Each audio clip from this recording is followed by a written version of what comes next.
RBI Grade B DEPR 2024 Phase 2 exam is also done. In this video, I'm going to talk about the questions that came in the Phase 2 in both the papers and how you could have approached it. Hello everyone, welcome to iExamB. Prepare 50% faster by embracing the iExamB learning experience. Please do subscribe to the channel and press the bell icon so that you get the latest updates related to various exams. Very quickly having a look at the exam pattern. So we are talking about the Phase 2 exam that happened in the last week of October this year, which consisted of two papers, your paper 1 and paper 2. Both had 2 hours of time given to you and 100 marks each. Both of them were descriptive in nature and you had to attempt 5 questions in both these papers. And these consisted of questions in paper 1 from microeconomics and macroeconomics. You were given 4 questions each and you had to attempt at least 2 from each of the sections with a total of 5. Similarly, your paper 2 was focused on quantitative methods and Indian economy questions. Again, you were given 4 questions from each section and you had to attempt at least 2 in each with a total of 5 overall. Right, so this was the exam pattern. All those who have given are already aware. Others who have not given. So this is the exam pattern, how it had come. Now looking at the actual questions. Before I move on to discuss the actual questions that came, the Phase 1 analysis also we have done in detail, covering all the questions that came in Phase 1. Phase 1 is objective in nature, where MCQ-based questions come. Right, so if you have not seen it or you are focusing on next year DEPR 2025 and want to understand the exam pattern and the types of questions that have come, please do watch this video. Also, it's a detailed video discussing all the questions in detail, right? So moving on and coming back to Phase 2. So Phase 2, your paper 1, which consisted of your microeconomics and macroeconomics. So first looking at section A, which was your microeconomics paper. 4 questions, 3 of them were numerical. So this was expected, right? So in Phase 1, the paper was unexpected in the sense that there were hardly any numericals that had come in Phase 1. The Phase 1 paper was as such easy, direct, doable. But yes, it was unexpected in the sense very less numericals came. So it was expected that in Phase 2, there will be numericals that will be asked. There should be numericals and actually that has happened. So in microeconomics, yes, out of the 4 questions, 3 were numerical. And that also very direct numericals, and 2 of them were actually based on monopoly itself, the market structure. So 2 numericals came on that. The first numerical was where you were given the demand and the cost function and you were required to find the profit maximizing output. So easy direct question. However, the trick here was that if you are calculating the profit maximizing output, I hope you remembered that from the demand function, first we are calculating the TR, the cost function we are using to calculate the TC. However, for calculating the TR, you would have to convert the direct demand into indirect or derived demand, right? To be able to use it to calculate the TR, right? So if you've kept that in mind, I'm sure you would have been able to quickly do this. Then it had other parts. What would change if it is set at a price again? So given a particular price, you could have calculated the new profit maximizing output and how it changes. The last part of the question was, does there exist a supply curve for the monopolist, right? So we are aware that in a monopoly, the monopolist is actually a price maker and not a price taker. So actually there is no supply curve for a monopolist, right? So yes, this was a mix of testing your conceptual understanding along with a numerical. Next question was also a numerical, again on monopoly, and a very simple question where you were given, you were asked what would be the price of a monopolist if there is constant MC and the demand function is given to you, provided that the tax is imposed, right? So we know that, constant MC means it's a horizontal line. The MC is your horizontal line. And when we are talking about the tax being imposed, we basically here, the deadweight loss calculation is what has to also be taken into account, right? So we know that, when the tax is imposed, the price would actually be increasing for the buyer, which would lead to a reduction in the consumer surplus. And also, the price for the seller would reduce, which would reduce a surplus over here, right? So that kind of an explanation now you would have to add here. Talking about the third question, now actually this question is from a book, directly picked from a book, Varian, right? So many of you may have actually practiced this question. It's a direct question, and this type of questions are also practiced multiple times during your preparation. And as I said, this has come directly from a book, Varian. And then there was one question theory related, where the idea behind the Marxian distribution theory. So, this is a part of the syllabus. The distribution theories, two famous one, the Marx and the Ricardo theory, have been asked to be compared over here, right? So, if you are good with numericals, you could have very easily attempted all these three questions, and there is a high chance of you scoring well, because in numericals, if you are correct, there is a very high possibility of getting good marks in your paper, right? So that is section A. So if your strength is numericals, you should have actually attempted three questions from microeconomics here. Moving to section B of the paper 1, which is macroeconomics. The questions were again mostly direct and conceptual. First one was asking about the Taylor's rule. So if you know the Taylor's rule, the objective implications, relevance in inflation targeting, the entire rule had to be explained. The second question, the transmission mechanism. Okay, now this particular question about transmission mechanism of monetary policy. Okay, so if you have read this, we understand the transmission takes place into two stages, we may say. So one is when the monetary policy, there is a change in the monetary policy and the rates, right? How they have an impact on the interest rates in the economy, right? And then the second stage is how those changes in the interest rate have an actual impact on the economic activity and the inflation in the country and in the economy, right? So that you should have been able to explain here how the transmission mechanism works. And the second part of it, how would monetary transmission be impacted due to digitization? Now, in this context, I was also wondering how this came into being, but very recently there was, RBI has actually spoken about it, how that, digitization has improved the monetary transmission, right? So, I think it was in the month of July or August. So there was a report, annual report that RBI publishes on currency and finance, right? In reference to that report, this report not just focused on monetary transmission. In general, it's a big report related to currency and finance and talking about all the financial developments in the country. The theme of this report this time had been India's digital revolution. So in that, RBI had also talked about how digitization has impacted and actually improved the monetary transmission, right? So I'm just trying to correlate how this came into picture in this particular question.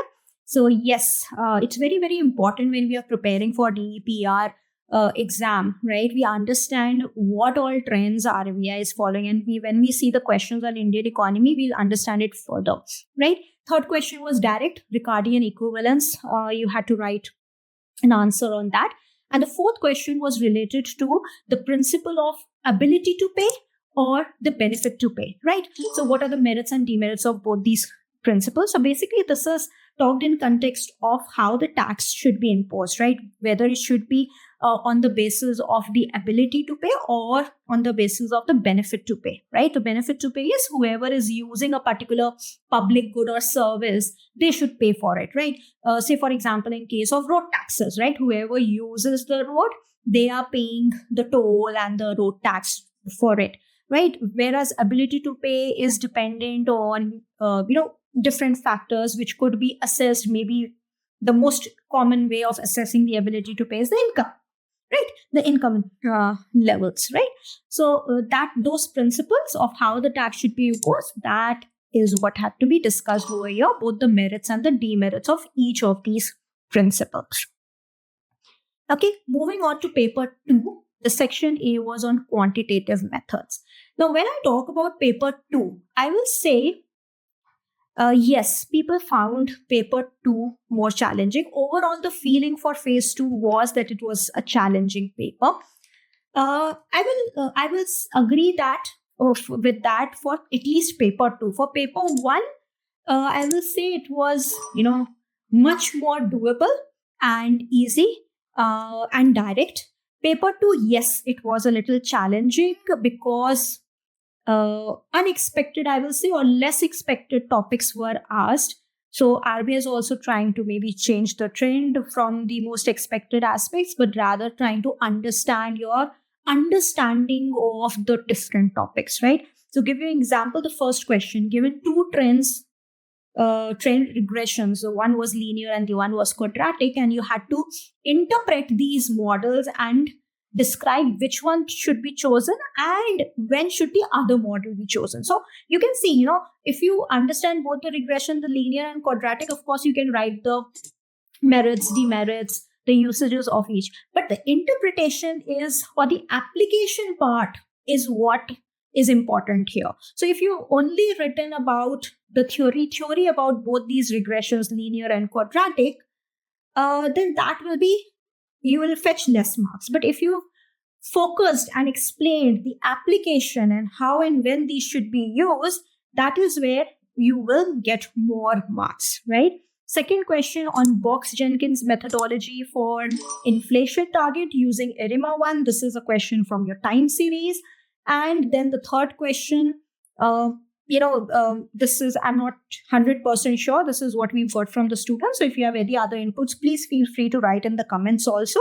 So this, you can say, it's a microeconomics type of a topic that has been asked with use of mathematics, right? So in quantitative methods, there were three aspects that they were testing. One was mathematics methods, right? Then there was statistics, and then there was equatrix, right? So here, mathematics methods based understanding is being used in this particular question, but otherwise it was a very doable question coming mostly from microeconomics topic. And then the last was difference between Bayesian and frequentist approach. Yes, a little unexpected question, but this was more theory based. So yes, doable. So when I say it was a challenging paper 2, yes, it was less expected. Mostly we will expect a question from LPP, linear programming problem. There was nothing like that. There was no question on statistics, right? We do expect something on statistics to come up, right? So there was nothing like that. Bayesian, only basics understanding of Bayesian approach and more from the theory aspect was there in the syllabus, and we expected less of it to be asked and being more focused on numericals. That did not happen. So from that point of view, you can say, yes, it was a little challenging to choose the 5 questions that one could do from paper 3. Okay. Moving to the section B of paper 2, the Indian economy. 2 questions I will say were very, very easy and direct and even asked many times. First one, RBI policies to aid growth and financial stability post-pandemic, right? I think this we have been focusing on a lot, that the trend of the policies, how the trends of different economic aspects in the country have been there. Those are the most likely questions. And this was like a cakewalk type of question. Everybody would have prepared and practiced about it. So that was one question I think majority of the people would have done.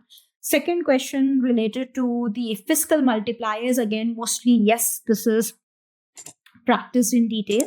What is the relevance of these and how they impact fiscal policy measures? So when we are discussing this, I hope you've not just stuck to the IS curve. You also talked about the change in the equilibrium points, right? So that had to be, if you only stuck to the IS curve change, then that will not be a complete answer, right? So I hope that has been taken care of. Third question, I will say a little unexpected. Talking about this is more like a factual theory based kind of a question. IBC, the Insolvency and Bankruptcy Code of 2016, the genesis, provisions, success and challenges.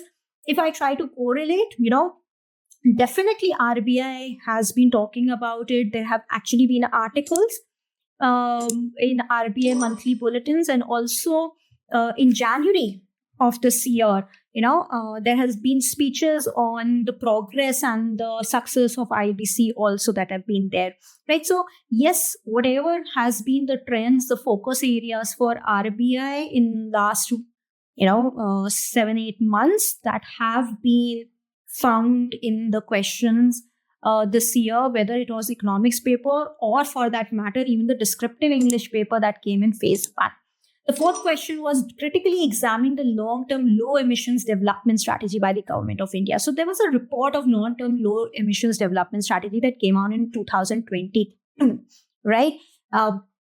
So not very sure why specifically this report reference was given, but for sure, climate change, emissions target, and India's focus on low emissions, and its commitment towards the COP agreement have been there, has been in trend. So that could be a reason they have taken, but not sure why specifically this report, which is of 2022, was given as reference.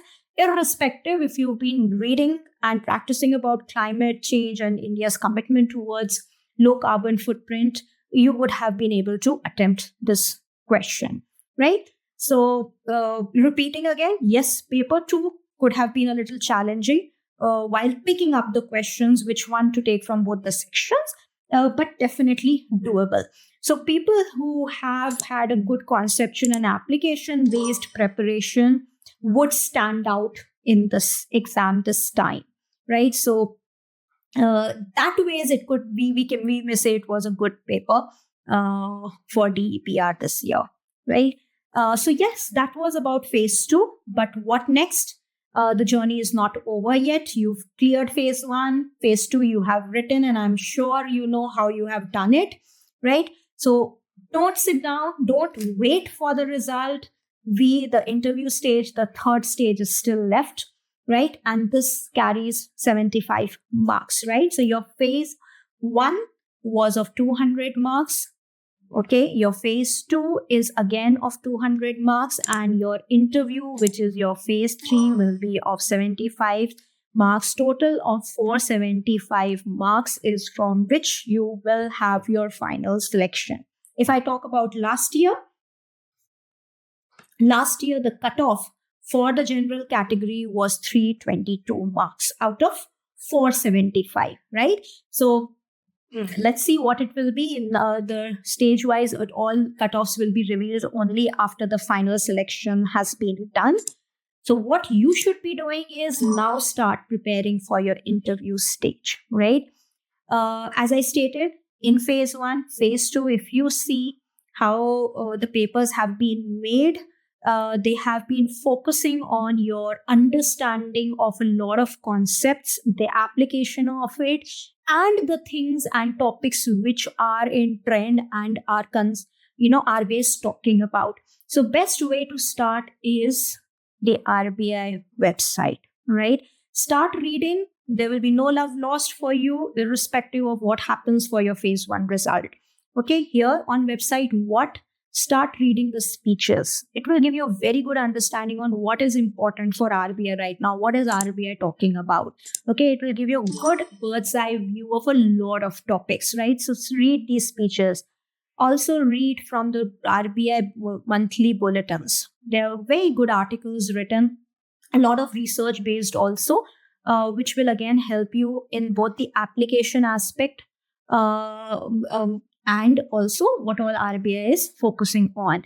So these two, and then of course some of the bigger reports like your RBI annual report, right? Your currency and finance, I will now suggest not initially, at least go through it to understand what all aspects on digital revolution is RBI talked about. Your FSR, financial stability report, will be important, right?